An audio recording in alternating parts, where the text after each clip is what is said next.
Hi there, it's Catherine Sayo. I am the founder and the CEO of Lipedema Simplified and the Lipedema Project. Welcome to my Sunday morning reflections, though. Good morning, good evening, good afternoon, wherever you are in the world. We have so many folks from all over the world. Yep, that's it. We have our global community, and oh, you guys are leaving me messages. That's so good. Oh, that's always so good. Hi, Marilee from Washington, US. Hi, welcome. Hi, Julie. Hi, Liz. I'm going to take my glasses off and I won't be able to see. But anyway, but then I won't have the glare. So, welcome. Um so it's been one of those weeks. Have you had them where it goes like this, up and down and up and down and up and down and up and down, up and down and up and down and up and down. I think you get the picture. And there have been moments of like, oh my God, what did I get myself into?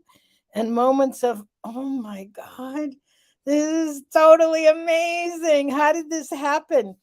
And you know I'm talking about our up and coming event, 3-day event, October 21, 22, 23.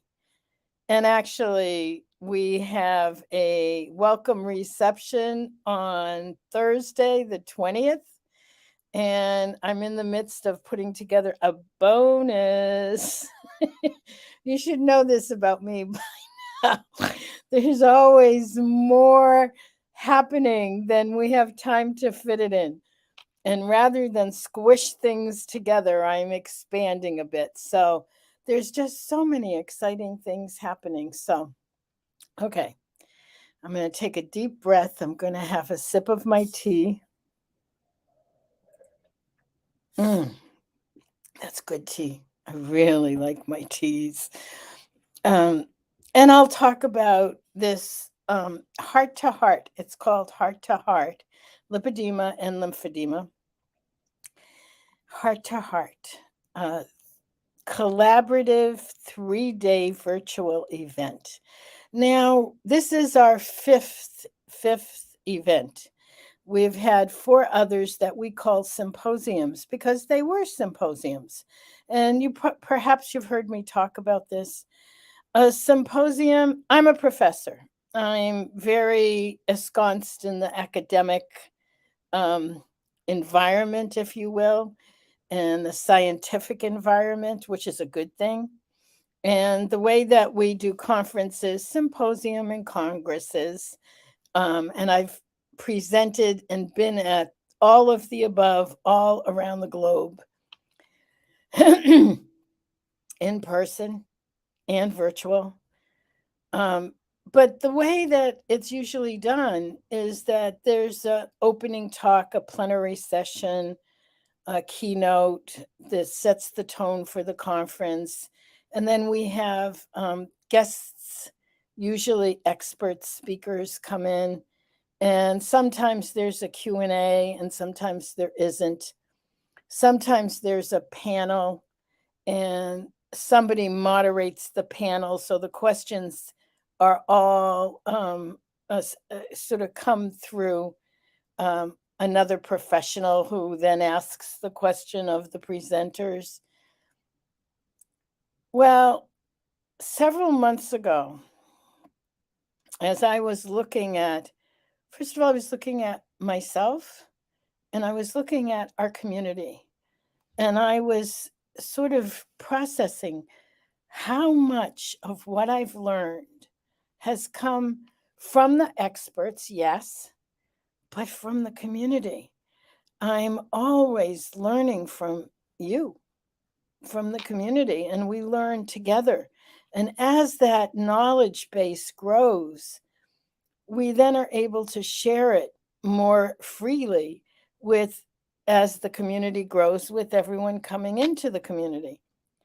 And so as I was sort of pondering, I was thinking to myself, why aren't we doing more of that? We do it in our tribe. We have a membership group called the Tribe, the Lipedema Tribe Community, which is fantastic.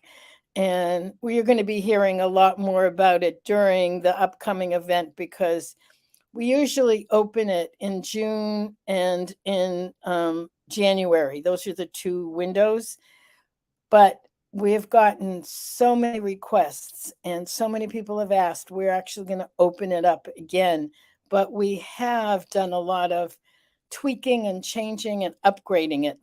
But anyway, in the tribe, there's so much interaction. We get together and have group sessions and Q&As and community time and time to just hang out and schmooze together. Um, so as I was going through all of that, we decided to try something new. And we did for Lipedema Awareness Month. We had a 3-day boot camp, which was highly interactive. There was definitely some technical snafus. It was a learning curve. And so and it worked. Not only did it work, but we ended up feeling more connected, more belonging. That's one of, if you look in the corner, it says learn, connect, belong. We connected. We learned a lot. And oh my God, there was such a profound sense of belonging. And that's something that I aspire to and that I work with all the time for all of us. And so this event is more of that, only designed in such a way that we have expert speakers and then an opportunity for us, those of us with lipedema, those of us with lymphedema, those of us with lipolymphedema will have an opportunity, those who think they might have it, will have an opportunity to share experiences, to talk amongst ourselves in small groups. I don't know about you. It took me almost 10 years before I could do something like I'm doing now. The staff kept saying, "Oh, do this, do this, do this." And I'm like, ah. Gail talks about coming into Lipedema Simplified and being a lurker. I am an observer.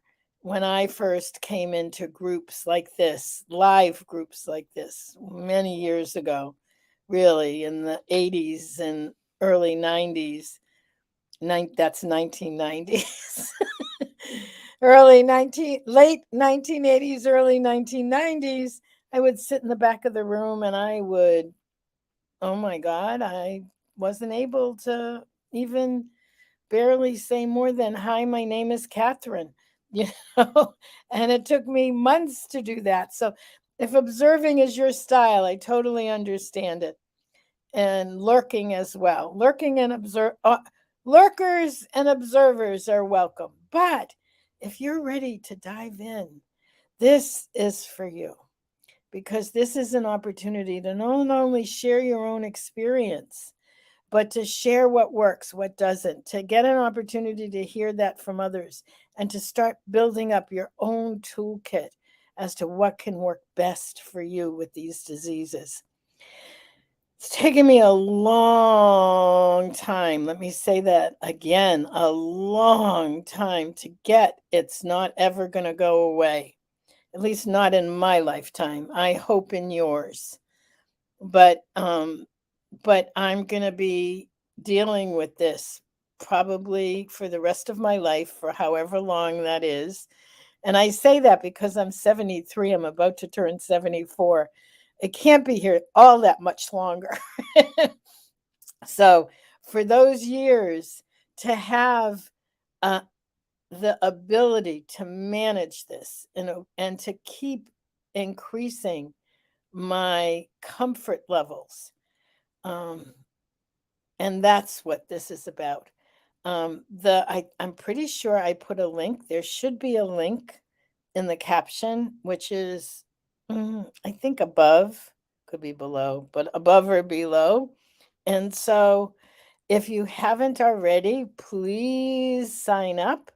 And if you've signed up, I'm so excited about seeing you. So Virginia, hi Virginia. It's nice to see you. And Denise and Debbie.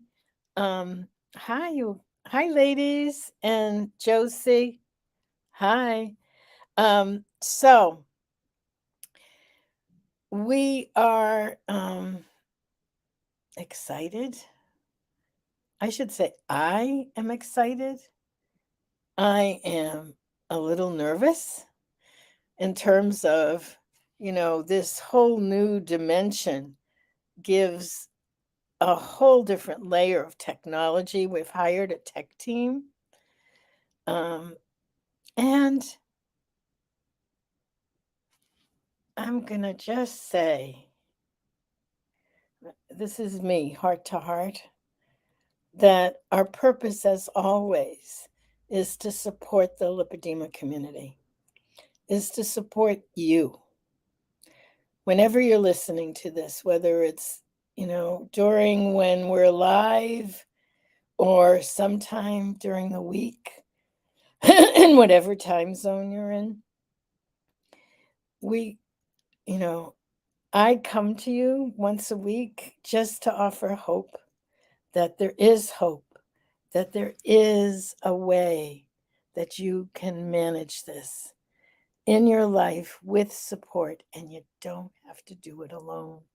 You hear me and Gail and Leslyn and Siobhan, and we say it all in very different ways, and we repeat it again and again and again, because that's the gift of community, that together we can come up with the solutions that work for us. So, on that note, have a wonderful morning, afternoon, evening, wherever you are in the world. Have a wonderful week, and I hope to see you. I will not be doing this next week because I will be in the event at 11:30